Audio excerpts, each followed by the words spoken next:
Добро пожаловать в мой канал. Le gouvernement devrait annoncer mardi cette mesure destinée à réduire la mortalité routière sur les routes secondaires à double sens. Le Monde 9-1, 2018 à 13h05 mis à jour le 9-1, 2018 à 17h09 par année à El Durand et Aurélien Abdelbost lire aussi réduire la vitesse de 90 à 80 km/h sur les routes pour sauver des vies. Si pour sauver des vies, il faut être impopulaire, j'accepte de l'être, assume dans le JDD le Premier ministre, Édouard Philippe.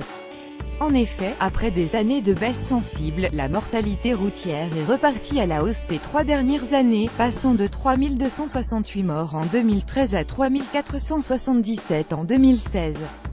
Et 2017 suit cette tendance, avec une augmentation de 0,9% au cours des 11 premiers mois. Le gouvernement Valls avait fixé l'objectif de descendre au-dessous de 2000 morts en 2020, mais ces mesures, par exemple les radars mobiles embarqués, n'ont pas suffi à amorcer cette décrue. Bien qu'impopulaires sur le moment, les grandes mesures de sécurité routière, baisse de vitesse et port de la ceinture en 1973, route à 50 km/h et ceinture obligatoire à l'arrière des véhicules en 1990, radars automatiques en 2002, ont eu des effets très nets sur la sécurité routière, comme le montre la vidéo ci-dessous.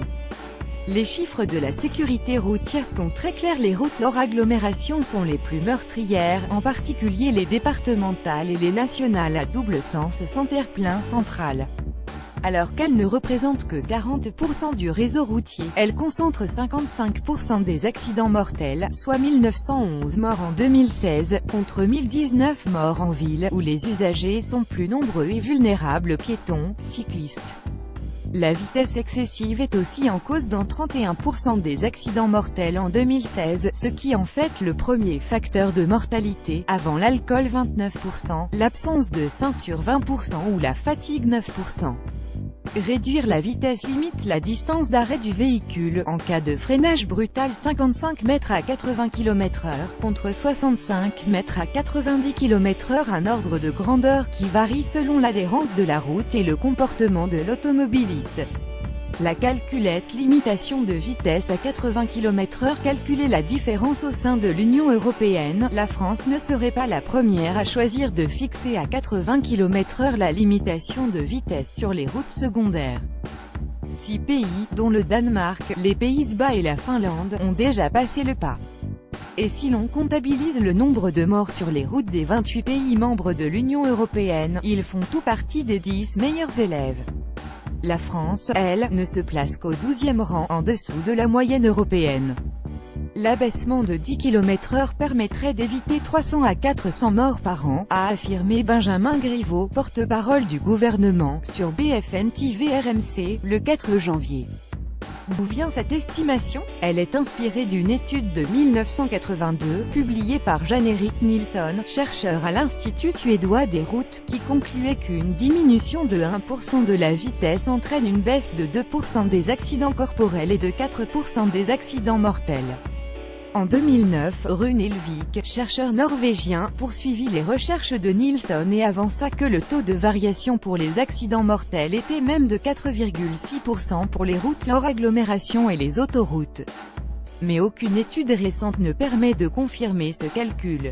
En France, une expérimentation a été lancée en 2015, sur 81 km de route nationale bidirectionnelle, mais les résultats n'ont pas été publiés alors que l'évaluation s'est achevée en juillet 2017. Il est d'autant plus difficile de réaliser des mesures que la limite de vitesse n'est pas toujours en adéquation avec les conditions réelles embouteillage, état de la route. Selon les données de l'Observatoire national interministériel de la sécurité routière ONISR, en 2016, sur les tronçons limités à 90 km/h, les automobilistes ne roulent en fait qu'à 82 km/h en moyenne, un chiffre relativement stable depuis 2009. La Ligue de défense des conducteurs conteste le lien mathématique entre vitesse et mortalité routière, considérant qu'il ne prend pas en compte l'état des routes ou l'amélioration technique des véhicules. L'association 40 millions d'automobilistes cite l'exemple du Danemark qui a expérimenté durant 3 ans une hausse à 90 km/h, contre 80 km/h, et constaté une baisse de la mortalité. Mais cet exemple est limité car il ne concernait que 103 km de route où les automobilistes circulaient déjà au-dessus des limitations auparavant. Pierre Chasseret, président de l'association, craint aussi qu'en France, baisser la vitesse sur les départementales soit accidentogène en rendant plus difficile les dépassements de camions. L'abaissement de la vitesse n'est pas une mesure très populaire. Selon un sondage Harris Interactive pour RMC et Atlantico, 59% des personnes interrogées y sont défavorables, et 82% estiment que le premier objectif est d'augmenter les contraventions collectées par l'État. Ils en ont rapporté 1,8 milliard d'euros en 2016, dont 920 millions d'euros pour les seuls radars, mais toute la somme n'a pas été affectée à la sécurité routière, comme l'a déploré la Cour des comptes. Toujours côté finance, les détracteurs du projet avancent le coût de remplacement des 20 000 panneaux de signalisation sur les routes.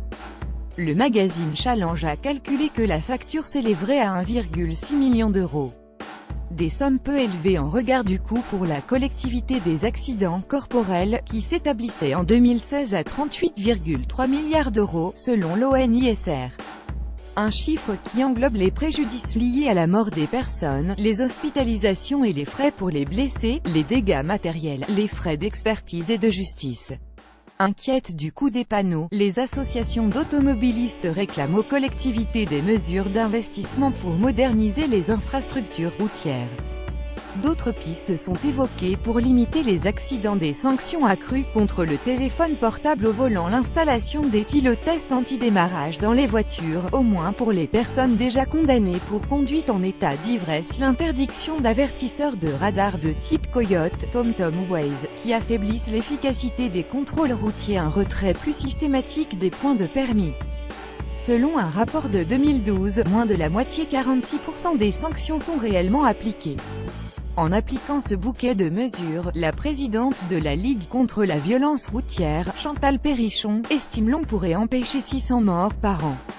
Lire aussi sécurité routière, plusieurs leviers pour baisser la mortalité, mise à jour à 14h30, modification de la distance d'arrêt des véhicules, qui avait été calculée par erreur sur route mouillée à partir de ce tableau et des données de la sécurité routière.